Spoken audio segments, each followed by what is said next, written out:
तो हेलो नमस्कार, स्वागत है दोस्तों आप सभी लोगों का एक और नए वीडियो लेक्चर में। और इस वीडियो में हम फिर से अपने जो हमारा सीरीज चल रहा है बेसिक इंग्लिश ग्रामर का, उसमें हम आगे बढ़ने वाले हैं।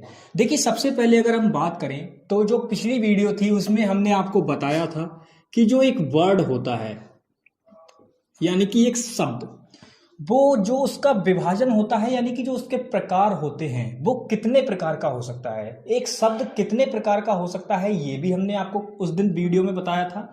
और एक शब्द जो होता है वो असल में होता क्या है, ये भी हमने आपको उस वीडियो में बताया था। हमने आपको बताया था जो वर्ड्स के जो प्रकार होते हैं यानी कि जो टाइप्स होते हैं, क्या होते हैं, जो टाइप्स होते हैं, इनको एक नाम दिया जाता है जिसे हम कहते हैं पार्ट्स ऑफ स्पीच। क्या कहते हैं? Parts of speech. ठीक है।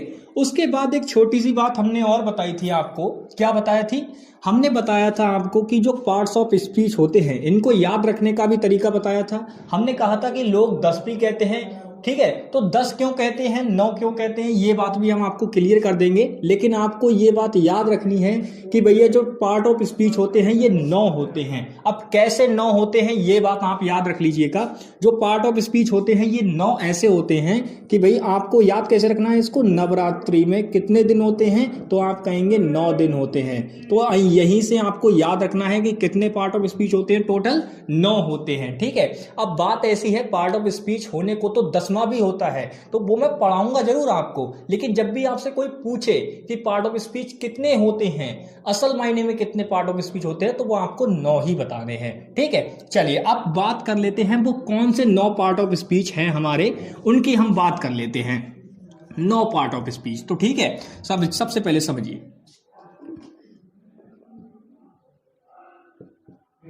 Parts of speech.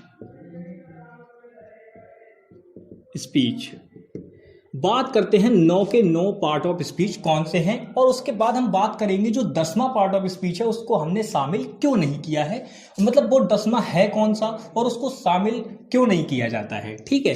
तो सबसे पहले हम बात करते हैं सबसे पहला, सबसे छोटू सा पार्ट ऑफ स्पीच जिसको आप बहुत अच्छे से जानते हैं। वो कौन सा पार्ट ऑफ स्पीच है? तो वो है आपका नाउन। इसको सभी लोग जानते हैं। दूसरा पार्ट ऑफ स्पीच आपका होता है प्रोनाउन। इसको भी सभी जानते हैं। जानते तो सभी होंगे, जितने बताऊंगा सभी जानते हैं, लेकिन आप समझते रहिएगा। तीसरा आपका होता है वर्ब। वर्ब,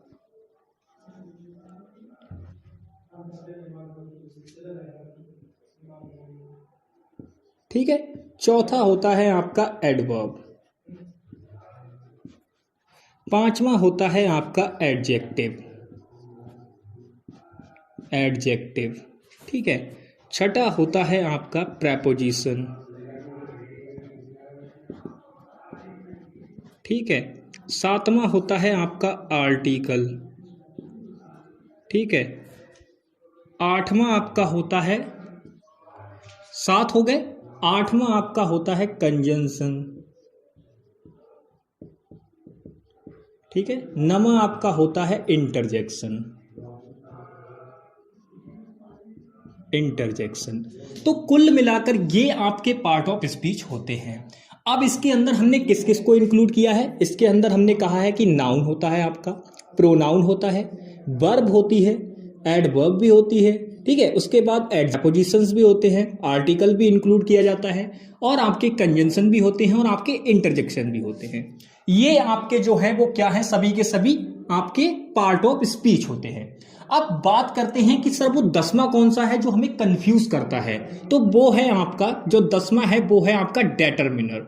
कौन सा है? डेटरमिनर, ठीक है। ये आपको कंफ्यूज करता है डेटरमिनर, लेकिन इसको जो है कंफ्यूज हम करने नहीं देंगे। क्यों? क्योंकि इसको हमने इसमें इंक्लूड ही नहीं किया है। लेकिन डेटरमिनर से फिर भी अगर हम बात करें तो जो हमारे कॉम्पिटिटिव एग्जाम होते हैं उसमें डेटरमिनर से रिलेटेड जो है वो बहुत सारे क्वेश्चन पूछे जाते हैं। अब मैं आपको बता दूं, जो डेटरमिनर होते हैं वो किसी एक चीज को पर्टिकुलरली बताने के लिए यूज किए जाते हैं, और ये हमेशा नाउन से पहले यूज किए जाएंगे। डेटरमिनर जो होते हैं वो किससे पहले यूज किए जाते हैं? नाउन से पहले यूज किए जाते हैं, ठीक है। तो इस बात को आप लोग याद रखिएगा, नाउन से पहले ये यूज किए जाते हैं। अब सबके बारे में छोटू छोटू सा इंट्रोडक्शन दे देते हैं ताकि आप लोगों की समझ में आ जाए। अब देखिए, मैंने कहा कि जो आपके पार्ट ऑफ स्पीच होते हैं वो 9 होते हैं। वो 9 कौन से हैं वो मैंने आप लोगों के लिए यहाँ पे ये लिख दिए हैं। यही 9 आपके पार्ट ऑफ स्पीच रियल मायने में होते हैं। 10वां पार्ट ऑफ स्पीच कौन सा होता है, उसे हम क्यों जो है इंक्लूड नहीं किया गया है, वो भी सारी बातें हो चुकी हैं। अब बात हम कर लेते हैं कि जो ये 9 के 9 जो पार्ट ऑफ स्पीच दे रखे हैं यहाँ पे, इनकी छोटी छोटी सी बातें जान लेते हैं कि होते क्या है। नाउन का मतलब होता है आपका संज्ञा, ठीक है। संज्ञा मतलब होता है किसी चीज को, मान लीजिए अगर हम किसी नाम से बुला रहे हैं, किसी भी जो भी A to Z जैसे नाम है उसका, जैसे ये क्या है, टी शर्ट है, तो ये इसका नाम है और ये इसके लिए क्या हो जाएगा, नाउन हो जाएगा। अब भले ही चाहे वो ब्रांड जारा हो या नॉर्मल हो या सेल वाली हो, वो तो बात अलग है। प्रोनाउन होता है सर्वनाम। सर्वनाम जो होते हैं ये क्या होता है, नाउन के प्लेस पर आते हैं। किसके, नाउन के प्लेस पर आने वाले स्थान, क्या जो आपके शब्द होते हैं नाउन के प्लेस पर आने वाले, वो क्या कहलाते हैं, प्रोनाउन कहलाते हैं। वर्ब का मतलब क्या होता है, वर्ब का मतलब होता है कोई भी कार्य, जो भी जैसे कोई भी कार्य हो रहा है या कोई भी कार्य हुआ, कार्य मतलब वर्ब। आप ऐसे समझ लीजिए verb is equal to verb. बस इतनी बात अगर आपको याद है तो समझ लीजिए आपको वर्ब की डेफिनेशन पढ़ने की जरूरत नहीं है। बस ये एक शब्द याद रखना है, क्या, verb is equal to work, यानी कि जहां जो काम हो रहा है तो समझ लेना वहां पे वही वर्ब है। जैसे चलना, खाना, पीना, दौड़ना, उठना, ये सभी इस तरीके से। एडवर्ब का मतलब होता है कोई भी एक्शन, कोई भी काम जिस तरीके से हुआ है, हल्के हुआ है, जैसे हल्के हल्के दौड़ रहा है, एक होता है तेज तेज दौड़ रहा है। तो जैसे भी एक्टिविटी हो रही है वो चीज क्या बताएगी, आपकी एडवर्ब बताएगी। यानी कि एडवर्ब का जो काम होता है वो इसको मॉडिफाई करने का होता है, वर्ब को। बात करते हैं एडजेक्टिव का काम क्या होता है, तो मैं बता दूं जो एडजेक्टिव होता है ये आपका नाउन को मॉडिफाई करता है। नाउन को करेगा या प्रोनाउन को करेगा, कैसे करेगा, ऐसे करेगा। देखो, अगर मैंने कहा कि Sita is a beautiful girl, तो इसमें यहां पे इसने किसको मॉडिफाई किया, गर्ल को मॉडिफाई किया। और गर्ल क्या है, एक नाउन है, तो ये नाउन को मॉडिफाई करता है, ठीक है। ब्यूटीफुल गर्ल कैसी है, सुंदर लड़की है। कौन है सुंदर लड़की, तो भाई सीता है, ठीक है, वह है सीता, ठीक है। तो उसमें क्या होता है, नाउन और प्रोनाउन को जो मॉडिफाई करने वाले शब्द होते हैं वो क्या कहलाते हैं, आपके एडजेक्टिव कहलाते हैं। प्रेपोजिशन, प्रेपोजिशन क्या होते हैं, प्रेपोजिशन देखिए ये क्या करते हैं, बेसिकली ये जो दो आपके समझ लीजिए, जैसे मान लीजिए अगर मैं कहूं तो प्रेपोजिशन जो होते हैं, जैसे अगर मैं इस व्हाइट बोर्ड पे लिख रहा हूं तो ऑन है, ये क्या है, ऑन है, इन, ऑन, एट, इस टाइप से शब्द होते हैं जिसकी मदद से पता चल जाता है कि असल में हुआ क्या है। जैसे अगर मैं कहूं कि मैं रोड पर चल रहा हूं, तो मैंने कहा I am walking on over the road, तो ओवर द रोड नहीं होगा। ओवर द रोड का मतलब क्या है कि मैं रोड के ऊपर, मेरी थोड़े से पैर ऊपर हैं रोड से और मैं ऐसे ऐसे चल रहा हूं, ऐसे नहीं होगा ना।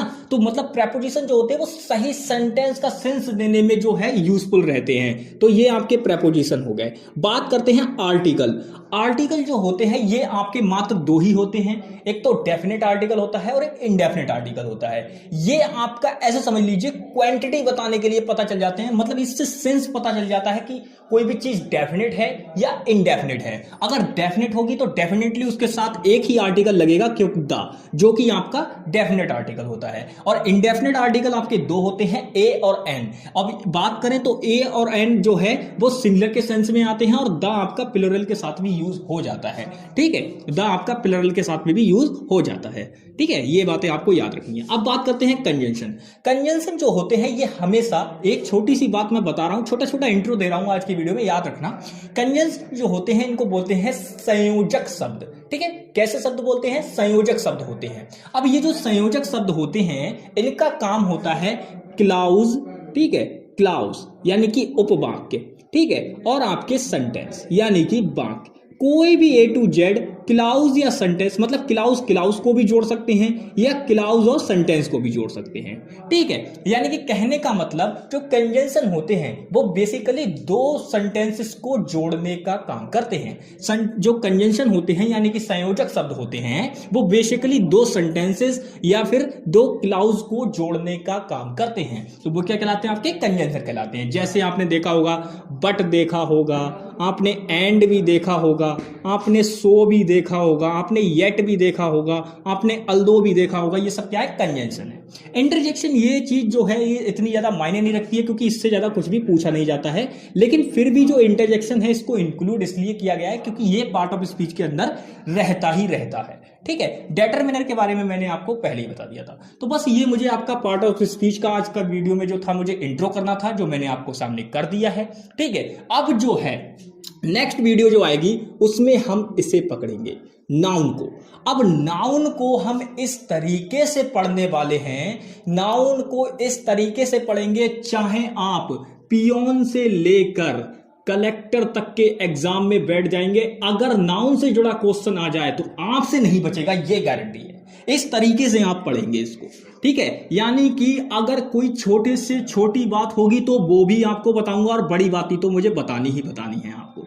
बड़ी बातें तो बताऊंगा ही बताऊंगा, लेकिन छोटी से छोटी बात भी आप लोगों को इसमें बताई जाएगी। ठीक है, तो मिलते हैं कल की वीडियो में, और कल की वीडियो में हम क्या पढ़ेंगे, क्या टॉपिक हमारा शुरू होने वाला है? नाउन पढ़ेंगे। चलिए दोस्तों, तो आज की वीडियो में बस इतना ही, मिलेंगे नेक्स्ट वीडियो में। तब तक के लिए bye bye, take care and Jai Hind दोस्तों, और सपोर्ट करते रहिएगा। ठीक है।